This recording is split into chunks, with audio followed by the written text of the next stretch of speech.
Oh. Hello, everyone. Happy Friday, and welcome to another author interview here on Tales from the Wandering Scribe. I am your host, Gabriel Garcia, otherwise known as the Wandering Quill and the Wandering Scribe. Now, today's guest needs no introduction. If you remember the name, you know that she has been with me since the very beginning of my podcast days. She was my first guest on the Wandering Scribe podcast on Anchor. She made a return on the Wandering Scribe podcast. And then on my YouTube channel, just last year, she made her third appearance. And now, holding the record for 4 times on the channel, let's give a huge round of applause to my good friend, all the way from South Africa, author Kim Appelgryn, author of probably the best book I have ever read, The Silent Witness. So, Kim, it's great to have you back on the channel. Oh, wow. I don't think I can top that intro, really.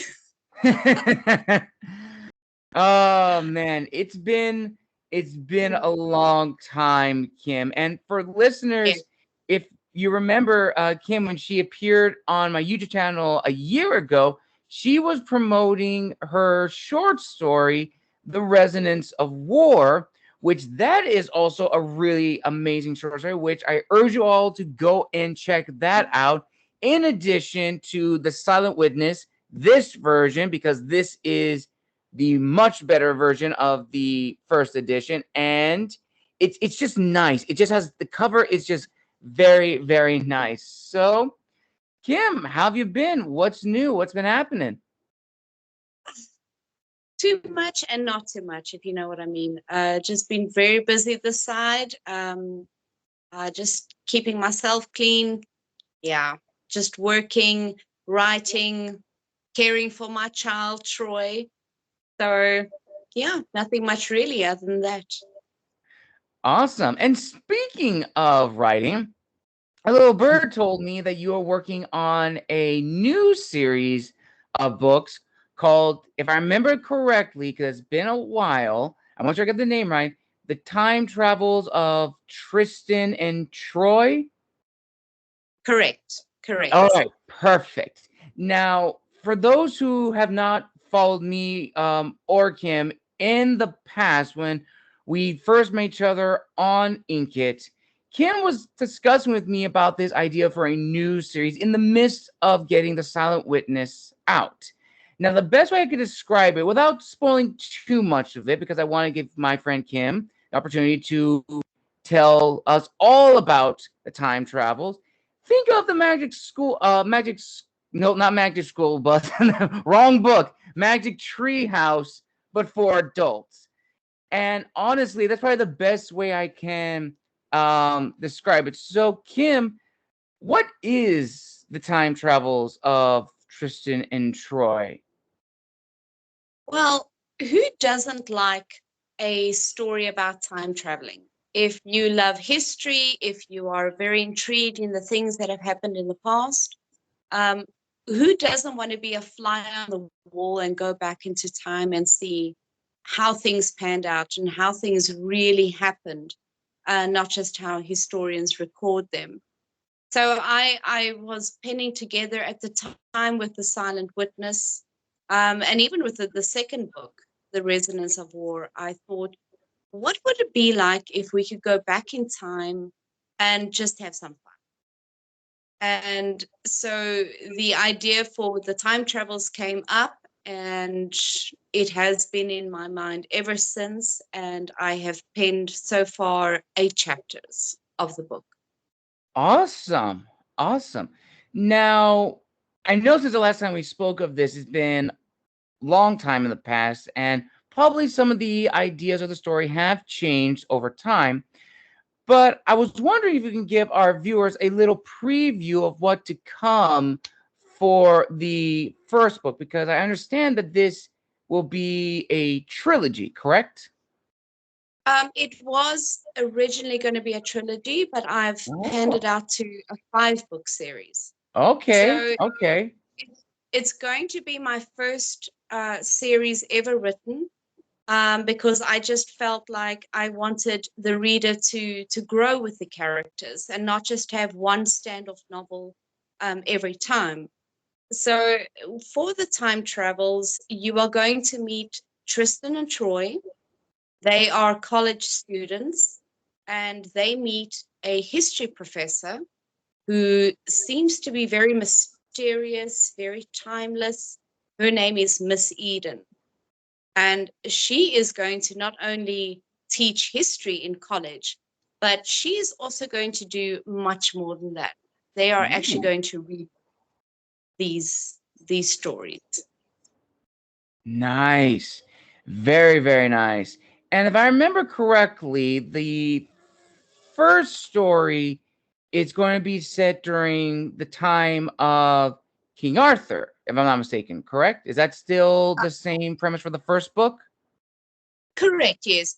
I decided to rather introduce more like legends than actual historical settings, because what I found during all my researching with history is that you cannot send people back into time, whether it is Pompeii or the Titanic, because to me, those are fixed stories. You can't Right. really change.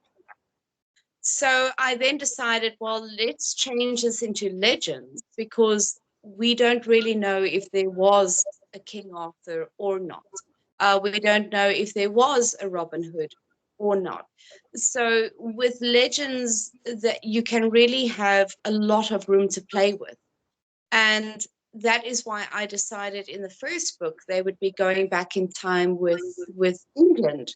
And of course, England is very, very rich with Right. legends. So I try to keep it, into a sort of story premises when it comes to King Arthur, to Robin Hood, because what I also like to do when I make titles for my books, I like to have a subtitle. So the overall title would be The Time Travels of Tristan and Troy, but book one would be The Arrows Leading to Camelot. So what are the arrows? What is Camelot? And so that is how I will be introducing the main protagonists into that first story. So the first book would be more about English legend, and I cannot give you more than that.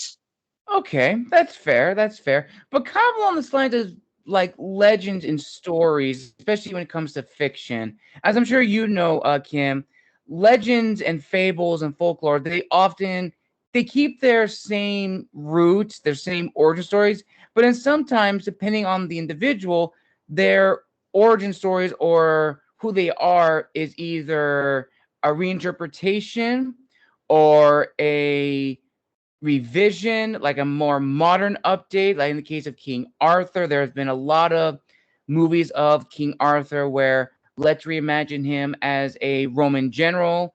The 2003 film King Arthur, who was based off of the Roman general Artorius, and then of course the character Robin Hood, who was then made into this semi-historical, semi-fictional character in Ridley Scott's Robin Hood.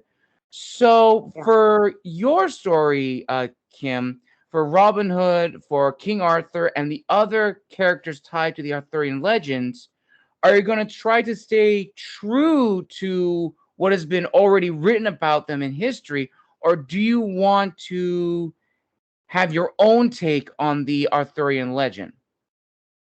I'd like to take a more different route for that.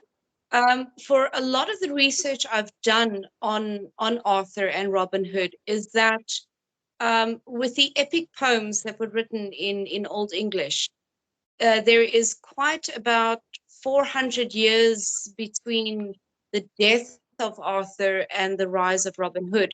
But I came across one legend where they had actually met, because I know I am going to get a lot of review bombing about how can you put these two in the same time. Um, but I will be using the old epic poems where these two actually met.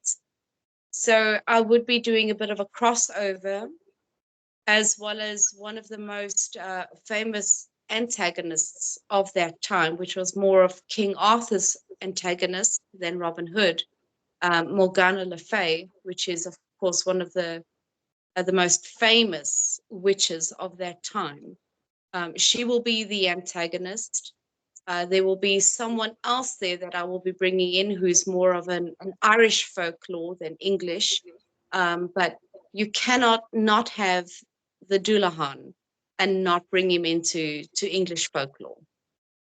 Nice. And for those who don't know who the Dullahan is, from my own research and from what Kim has told me when she first discussed with me about this story, it is, in a lack of better words, it's almost what we would consider here in the U.S. as the Headless Horseman, based off of the German tales. But the Dullahan is much more terrifying.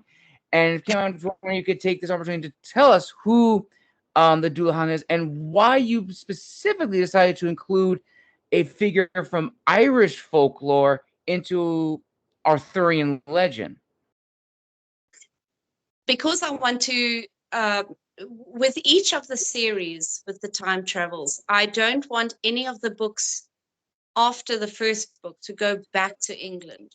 So as I said before, because England is so rich with legends and with myths, we really have got a huge playground to play with all these kind of characters. And so, but also to bring these stories together into one, you have to sort of not just bring them together, but also to have a backup. Right. And the Dullahan, I think, is one of the most mystical and quite, if I can say, inspiring characters in a villain sense. That even though Morgana is going to be your antagonist, she's going to have quite a big time trying to keep him under control, because as the Headless Horseman myth goes, you know, he is the bringer of death. He is the final say. So to bring this character together with another antagonist, it will be quite a challenge. I will be honest. It will be a challenge to bring these two. Who's going to be the bigger antagonist? Who's going to come out the best? And who will eventually defeat them both? All right. All right. Now let's actually talk a little bit into like sort of the writing of this new series. So let's actually start with the beginning. So when you were crafting this story, this series, I imagine you probably had a lot of different myths and fables that you wanted to use as like the first book. For you, why did you feel that the story of King Arthur would be the perfect jumping point with this series, The Time Travels of Tristan and Troy? I've always felt that the legend of King Arthur, I think that it is a universal story. I think that every kind of culture, every race, it doesn't matter. I think everyone knows sort of who King Arthur is, or at least have heard the name. So I wanted to introduce this 5-book series with someone that, if I can say, the entire world basically knows. I know that the second book will be about the lost city of Atlantis, but I don't think that Atlantis is as big to everyone as King Arthur is, as Robin Hood is, as Morgana Le Fay, or even the Headless Horseman. We've all somewhere along the line come across these characters in myths and legends. So I wanted to ease the reader into something and then go into the next book until the series ends. Awesome.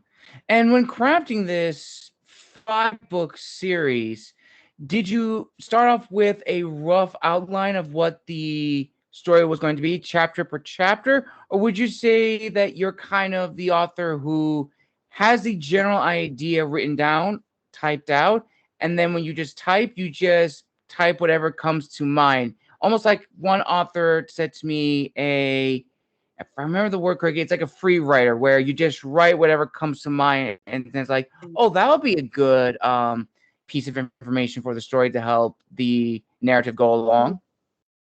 Yeah. Well, if you remember when I first wrote The Silent Witness, my first novel, each chapter is, of course, a short story on its own, and then all the characters come together right at the end. Or when I started doing the time travels, I did not have a story for each chapter. I just decided what legend I would like to write about. And then that's how I started planning out each book. Nice. Okay.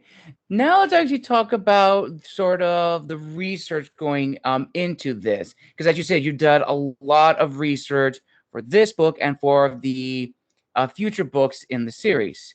Now, in addition to research from like the historical sources and stuff like that from historians and historical authors, what fictional authors would you say were imperative in your research in terms of like how they have approached mythological characters? I'll give an example, like the Percy Jackson series, where it uses the Greek gods, but it works them in a way where they are still what we have been told over the centuries, the millennia of what the Greek gods are, but they have their own unique style, their own unique identity in this world, in that book. So, is there any authors that you would like to make mention of really helped you craft the story and really help fine tune sort of the balance between mythology and folklore, but still telling a good story? Because I definitely think it's good to incorporate the two, but I think you would definitely agree, Kim, that it's easy to kind of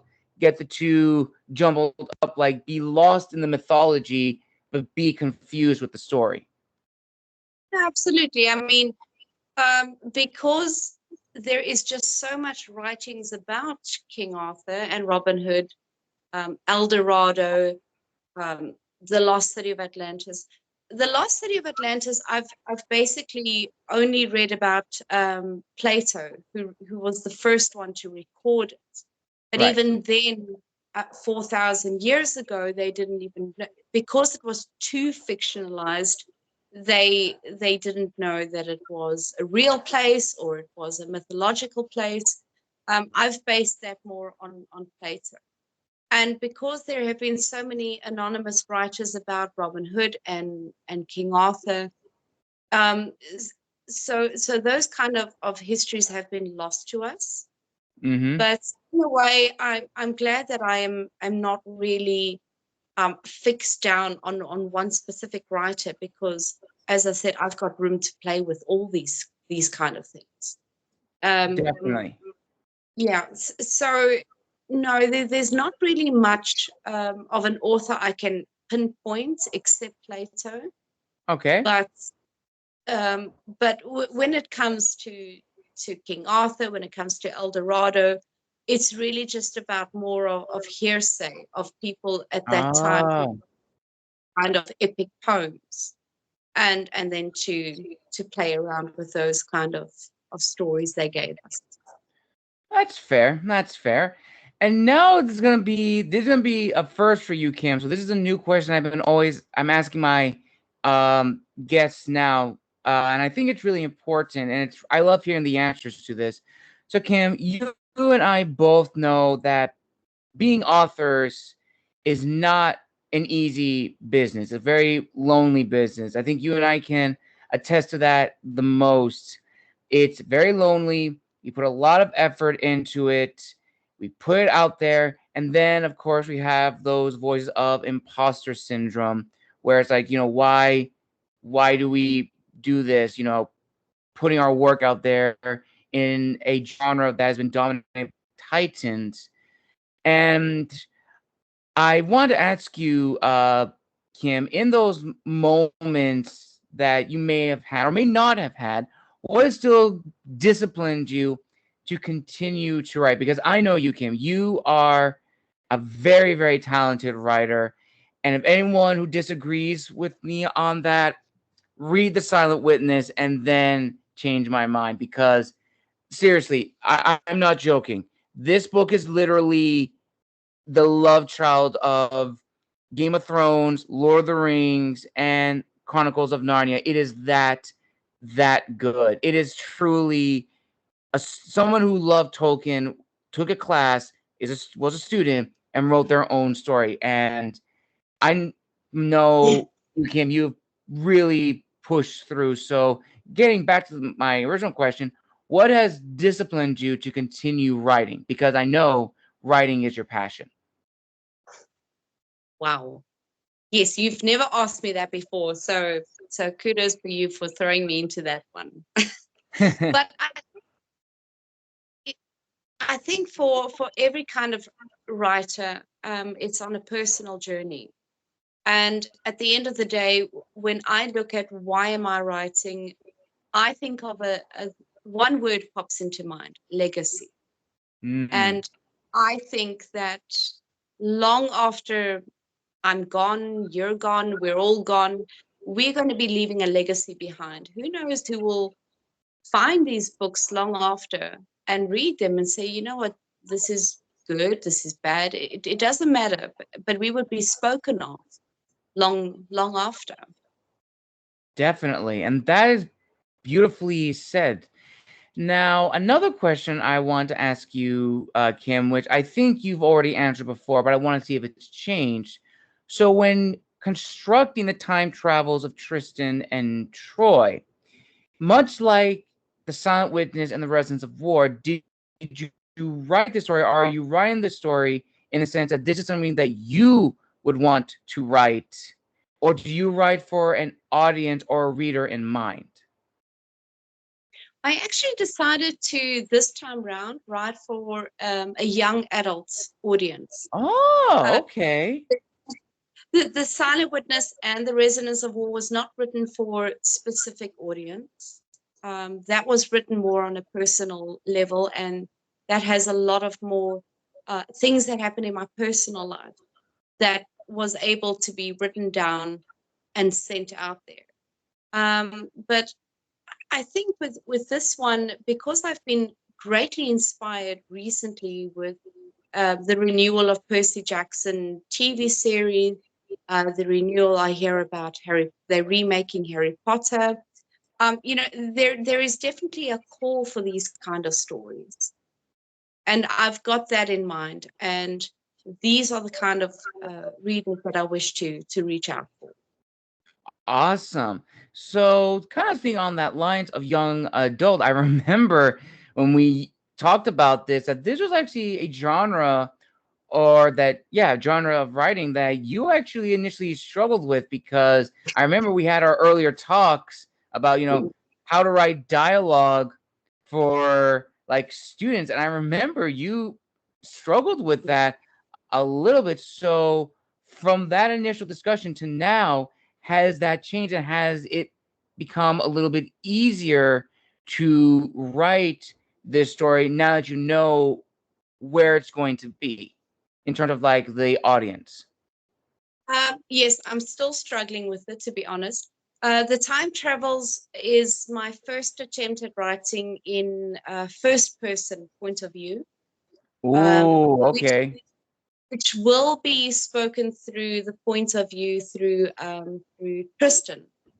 So yes, I was struggling before because I'm writing for a student. She's in college, and they're using I don't know what's the word anymore. Is it slang? Is it I don't even know what the cool words are today because really, like the other day, I heard a word. Someone said to me on YouTube, "Oh, am I tripping?" I'm like, "What is tripping? What's that now?" So I'm really trying to keep up with the times.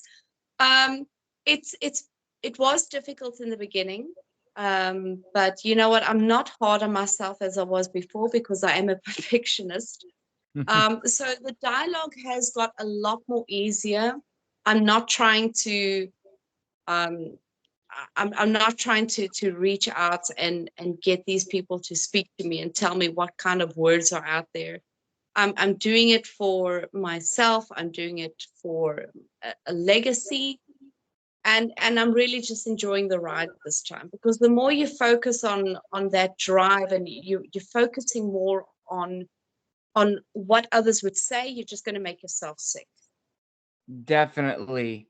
And now I'm going to try to jump the gun here. I'm going to give you probably like my most important question that I've added on. So brace yourself for this one, Kim. So I'm going to give you context for this. So a year ago, I had on the channel indie author Natalie Wright, and she was promoting Season of the Dragon, I guess who I met at the LA Festival of Books last year. And when we were discussing, she dropped a pearl of wisdom, which I've been sharing with a lot of authors, and it is really, really true. And the point of the pearl of wisdom that she gave was there is no guarantee that your debut book is going to be the start of your legacy. She said that is the biggest lie an indie author can believe in terms of like setting unrealistic expectations. Now, she's also mentioned that on the off chance that your debut book, your first book, launches, it will be the start of your legacy. Your debut book is going to be what people know you for. You could write so many other books, but your first book's going to be what sets your name out there. But on the off side, as I'm sure you may have seen, again, from like other authors may have discussed, other people you've met on like Instagram and the social media, a lot of indie authors sort of struggle with this when their book reaches to a certain point and then it sort of falls off, doesn't gain the viewership, and that deflates somebody's passion for writing to continue to write. So ultimately, Kim, my question to you is, with everything that you yourself have learned in this industry of being an author, in your own opinion, how important is it to tell young authors that there's no guarantee that your debut book's going to be the start of your legacy, in the sense that it's going to skyrocket and be like expectations that are a little overboard, but it should not deter you from continuing to write? Or I'll change up a bit. What is more important as a legacy? Your first book that you wrote that overshadows everything you wrote after it, or the books that you wrote in your life and then the one book that really sets your name up, and then people can see going backwards your growth as an author? I I actually like what you said there. I mean, that is quite deep. Uh, for for a long time, I mean, for 3 years now, actually, The Silent Witness was what I would think to be my legacy. It took me 8 years to write that book. And the second book that I wrote, The Resonance of War, only took me a week to finish. But when I looked at the reviews, and there were so many more positive reviews for the second book instead of the first one, which is, of course, the one I spent the most time on, um, I was quite, from a personal point of view, I was quite disappointed that my second novel was getting all these 5 stars, and the first one was getting 3, 4 stars. So, but you have to come to a point where not only do you have to listen to readers, but you also have to listen to yourself and Right. what you're putting out there. I mean, you are changing. Yes, it's just a book, but you are changing people's perceptions. You are changing their outlook on these Mhm. stories. And that, as you have to get to a point where you can make that decision and say, you know what, it's not about the first book, it's not even about the second book. It doesn't matter what you put out there. Just put something strong and see where it goes. Because ultimately it's not about everything in the first ones that you put through, but who knows, maybe your fourth or fifth one becomes the legacy you hope it to come. Definitely. And I think that is beautifully, beautifully said, Kim. And it is true. I mean, I myself feel the exact same. When I wrote at, The Gathering, which was another long passion project of mine, Mm. I spent like 5 years working on that and I pumped it out. And then no soon after that, like maybe a few months after that, I began writing the sequel novel, Son of Persia, and I posted that like literally a few months after. And I've now realized that I have to find what kind of author I want to be, and that I do have all these stories I want to tell, but it's good to like space it out and Yeah, have people wanting more. And I've been doing a lot of stuff with my upcoming book, Michael, where a lot of people now are chomping at the bit. They are eager to read this, where I'm going to be setting up ARC applications, pre-orders, street teams. Those are all coming very, very soon. And I'm good. growing and seeing, I should have done this the first time. But Mm, as I'm sure you definitely agree, Kim, no one becomes good at anything without going through a few hurdles. No one goes through unscathed through the fires and the ab- flames. I mean, you're absolutely. going to get your fair share of scars, but it's up to you how you approach that. As an author, you could either become deflated or you could either persevere. And for as long as I've known you, Kim, which I think now I had to look back on my calendar, 6 years. That's right, viewers. Me and Kim have known each other for 6 years since we met on Inkit, and we have grown together as people, as authors. We have seen each other at our highs and lows. If you know what I'm talking about, you definitely know. And we have just persevered. And I think that kind of goes along the lines of the next set of questions, Kim. So for you, looking back at where you are right now, writing the time travels of Tristan and Troy, who have been your biggest supporters and cheerleaders? Well, definitely you, um, and Lauren Eason, and of course Larry Ball. Um, those are the three ones who have really been my cheerleaders, my champions. When I've been at my lowest, you guys have always been there for me. When I was at my highest, you guys were cheering for me. So definitely, you three are top list. Awesome. And if you guys don't know who those other two authors are that Kim mentioned, those are other authors that me and Kim have known for a long time. Those are also authors that we met on Inkit. Yes, me and Kim met on Inkit. It was the writing platform that we began our careers as authors. We would see each other's newest posts of chapters with Kim's The Silent Witness, my The Gathering, and the other stories. And it's just incredible how much we've grown and how much we've seen. And I guess kind of along the lines of the next question, I'm going to reword it in a way to where I want to hear your thoughts on this, Kim, which is, as you know, whenever authors put out something, or that I've seen other authors do, there is kind of this discussion or the sense of like, who are you writing for? Are you writing for the readers or for you? But then it goes a step further in a sense, are you writing solely for validation by other indie authors, or are you writing for yourself? Because there is nothing wrong with getting validated by your peers, because you can bring everything you know into an industry and that's it. And then it's another thing entirely when your peers see it and recognize and give credit where credit is due. But there has to be a fine line between writing and then you get, validation just naturally. And then there's writing solely for validation. So Cam, I was wondering if you could provide your own feedback on that or your own opinion on that.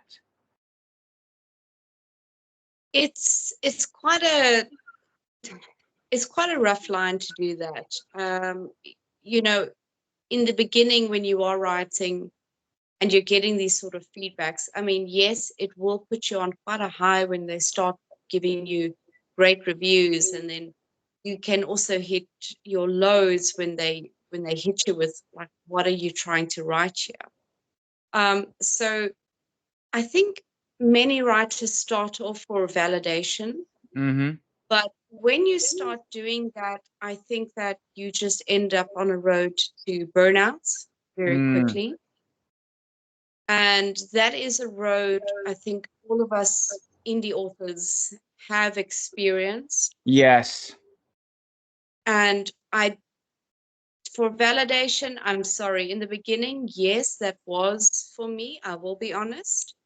But I think when you grow as a writer, and I think when you put more stories out there, when you getting a critical feedback, but good feedback. It doesn't matter if it's good, bad. You know where you're going.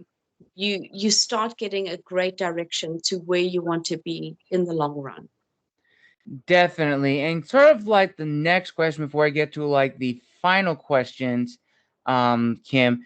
So the other question I always like to ask my guests is for authors, when we write, we want to provide our authorial voice, our uniqueness in the publishing world and the written world.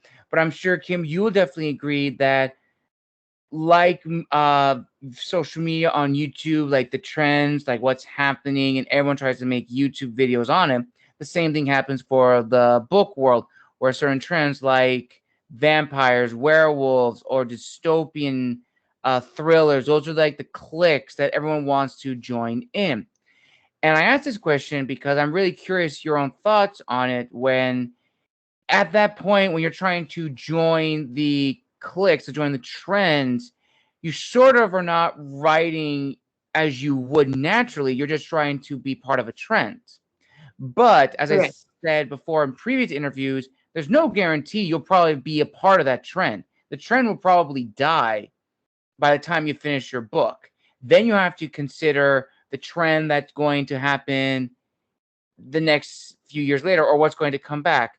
So for Kim, in your own opinion, I was wondering if you could provide your own thoughts on sort of like writing for trends and if it hinders an author's authenticity when it comes to writing. I think in the beginning you do go for trends. I think that is just a natural thing for any indie author to go through. But for me personally, I've ended up always being not alone, but I sort of, by the end of the book or the end of the series, I have found my own voice. And it doesn't matter if you end up being alone or if you're still in a trend, you have your path set out for you.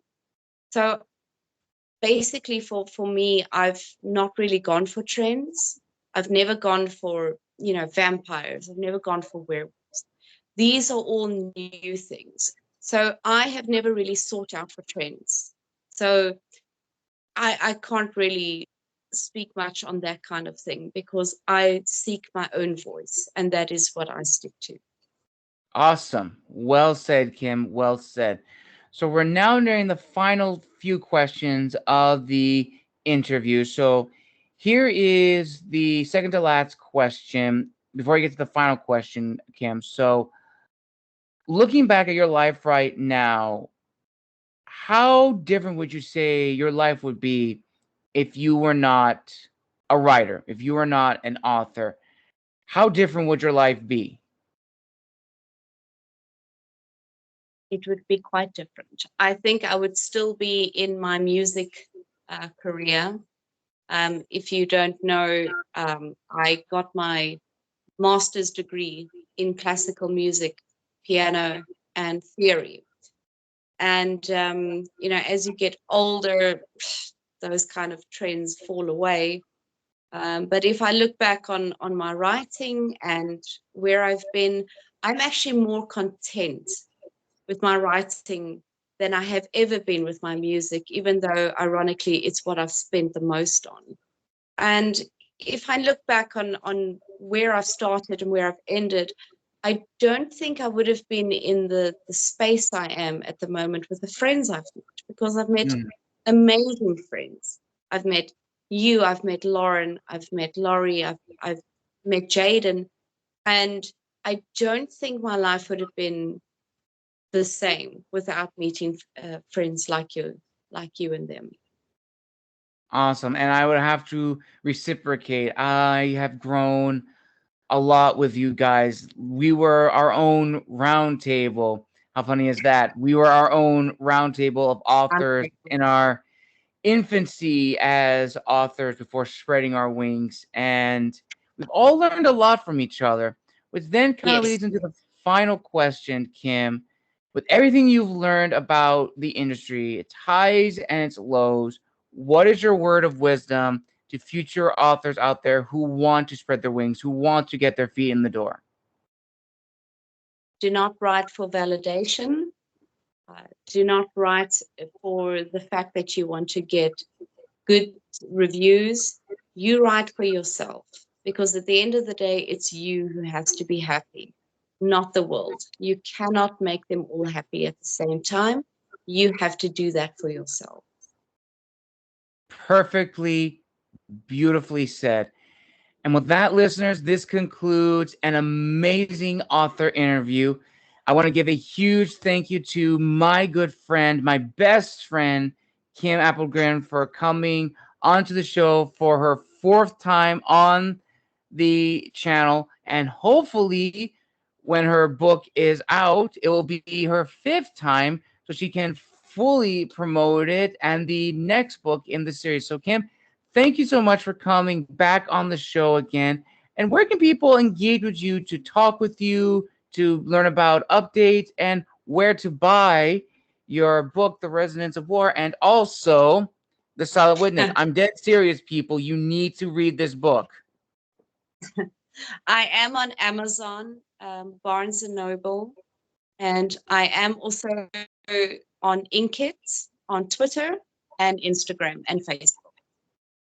I will link all those down below in the description of this video. I will also tag the third interview me and Kim had just a year ago promoting the resonance of war. And if you want to go back in time even further, head over to my Anchor podcast. Link is tagged to my About page of my YouTube channel to listen to the very first interview me and Kim had. And that is solely an audio interview. And let me tell you, you will definitely see the growth we both have. And you're going to be impressed of how much we've grown in a short time. Absolutely. Well, listeners, I hope you enjoyed this interview. Make sure to like and subscribe and comment down below what was your favorite part of this interview with Kim Appelgryn. And just be on the lookout for future episodes coming soon. My Historians Lounge episode will be releasing today, and I have an episode coming out this Saturday and next week and the week after. The month of May is going to be very busy, and I have no intention of stopping. And one last piece of information, be on the lookout for more information regarding my pre-order and ARC signups and applications for Michael, Last Angel of Earth. Those will be coming soon. I'm just finishing up the last few details with my editor, Lori Ball. And hopefully that book will be out soon. Until next time, this has been The Wandering Scribe and The Wandering Quill signing out. We'll see you next time.